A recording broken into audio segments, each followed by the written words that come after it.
So it's Friday afternoon. I'm smoking a Savinelli.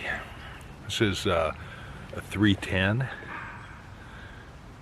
restored by my friend Richard up in the lower mainland of BC. Sent it to me very generously. Thank you, Richard. In fact, I have his note here with it. Dear Tom, I hope this little note finds you well. Please find enclosed a Savinelli Roma 310 for your enjoyment as a small token of appreciation and friendship. I think it would suit your smoking style perfectly in both looks and bowl size. It is an estate pipe that I have partially restored, but opted to not put the stem into a high-gloss buffing wheel as I personally dislike that texture.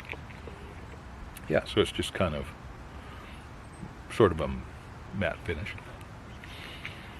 I put it through several salt treatments, so it should be quite crisp and ready to enjoy. All the best, Richard. So darn nice. I tell ya. So if it's Friday, I'm smoking a Savinelli. I am not smoking Haunted Bookshop.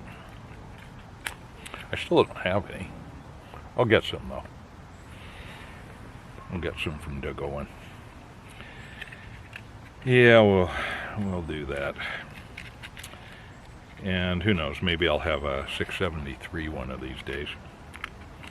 But this 310 is kind of perfect, and it's in the spirit of the YouTube pipe community. So, Richard, thank you very much.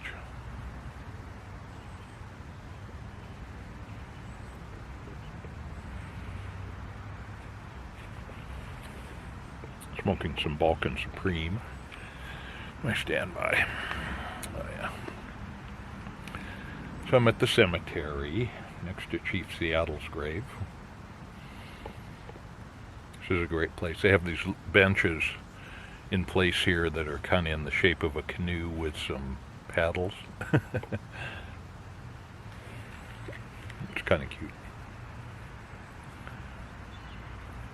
But it's a great place to watch evening fall. Some matches from Rich's cigar store in Portland.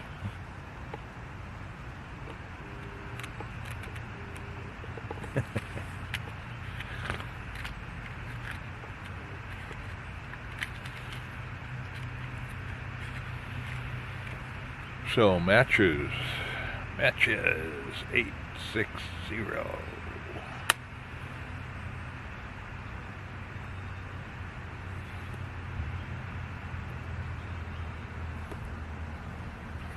John, what would you think about all that attention that was lavished upon you? I think you would enjoy it, is what I think. You would appreciate it, and you would appreciate all of the sense of camaraderie and brotherhood that came out of the woodwork. Yeah. I know I was in awe of all the tribute videos and all the heartfelt emotion. Wow.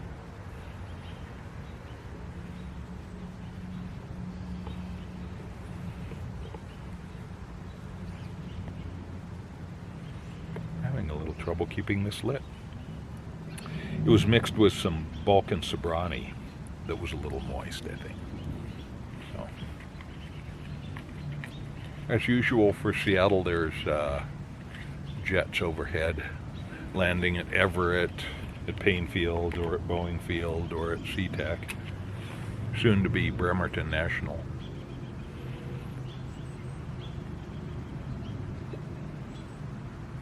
As they try and take the pressure off SeaTac. So that should be kind of interesting. But you know,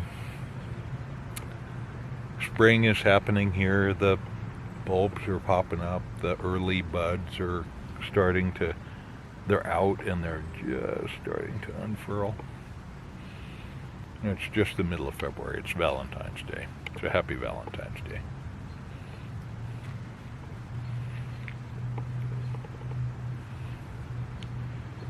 But my point being that the world just kind of goes on, with or without us. So you know what? It might as well be with you. It might as well, you might as well engage with it and get the most out of it, and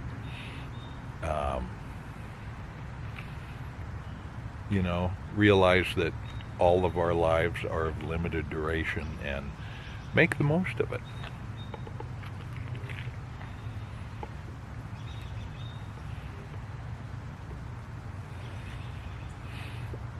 And that's a good thing. I mean, it's just the way it is. So, I was reading with what is it, COVID-19, the coronavirus has been renamed. And that has the potential to be a big disruptor. Whether it kills millions or not seems unlikely at this point, but just disrupting commerce and the flow of people, the flow of products, economies. It just seems like it has a huge potential to do that. So I was looking up some equivalents, like the Spanish influenza in 1917, and really interesting stuff. Now that was a scary thing. I mean, just the effect it had on people. You could not show any signs and be a normal, healthy, middle-aged adult, not old and weak, not young and fragile. And 12 hours later, you could be dead once you showed symptoms. I mean, it was totally overwhelming. And then I watched a thing on the Black Plague, and I'm laughing because it just sort of sets a tone,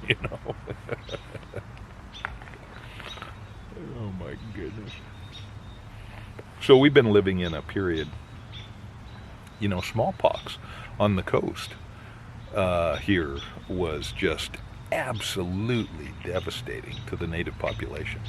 They figure over half of native people succumbed, and it opened the doors to a complete takeover. So things might look a lot different if smallpox had never happened. So there's some good stories, although I don't know that they're online, about that have been written, summaries about that. So the last smallpox epidemic was in 1977 in Somalia, and quickly quashed and contained. So there now is a repository of smallpox in Atlanta with the CDC, and in Moscow with the equivalent organization.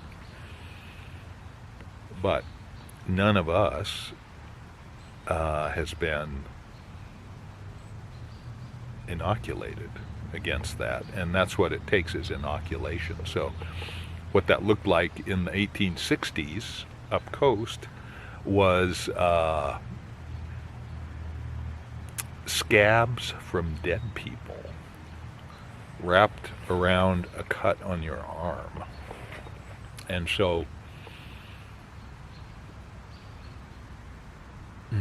you develop stiffness and soreness in your arm, probably a low-grade fever, and then you'd be done. You'd be immune to the virus for about 10 years. So, of course, remember as kids when we got it, as I remember, it was like a little pattern on your arm. They'd kind of break the skin and then shoot a mist on your skin, as I remember. But we aren't being inoculated for that anymore because it's no longer out there in the world. The question is, could is there enough inoculant to effectively treat people if it did get out? So if you're a worrying kind of person, you shouldn't be watching YouTube videos that deal with this topic. Or be reading history or think about it too much, because it is all rather worrisome.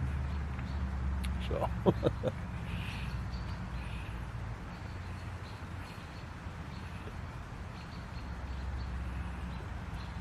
but few of us want to die, and so that's sort of the elephant in the room. You know, we do everything we can to not think about it, because it makes us so uncomfortable. And in fact, there's some speculation that we honestly cannot even comprehend not existing. You know, our little monkey minds are just, that's not what they're about. So we do everything we can to keep from thinking about dying. I remember in college I found this book. I don't remember where I found it. It was a paperback at the time, The Denial of Death. And it was a sociological collection of, with a sociological focus, a collection of articles from various learned persons. I still got it up in the guest house. And some of those articles are really tough, man. I mean, it's just like hard to read stuff. But the overarching theme was that we just do everything we can to not have to deal with it.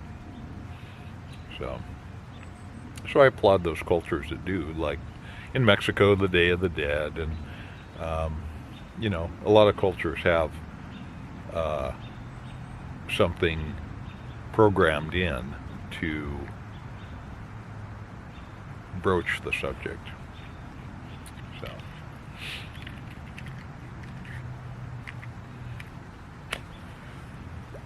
anyway, John, the YouTube pipe community goes on.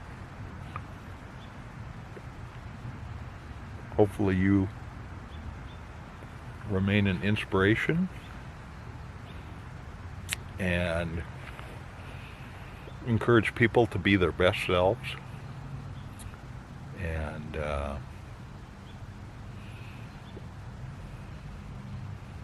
And that's a pretty amazing legacy, actually.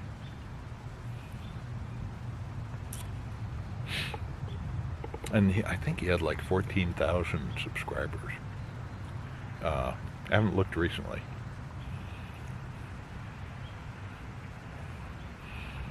And a number of those came afterwards, after he died. But what's wrong with that? You know? If people are watching his videos and those videos help them feel a sense of community, feel a sense of a place in the world, it's awesome. Yeah, it's just awesome.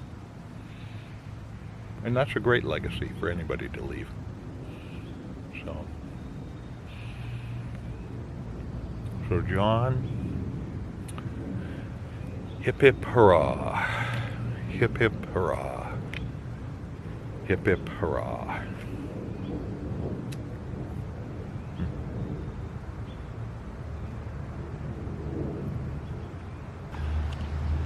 So here's the little cemetery.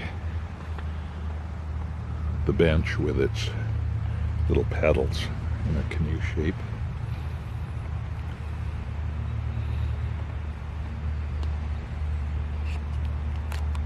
And then this is Chief Seattle's grave.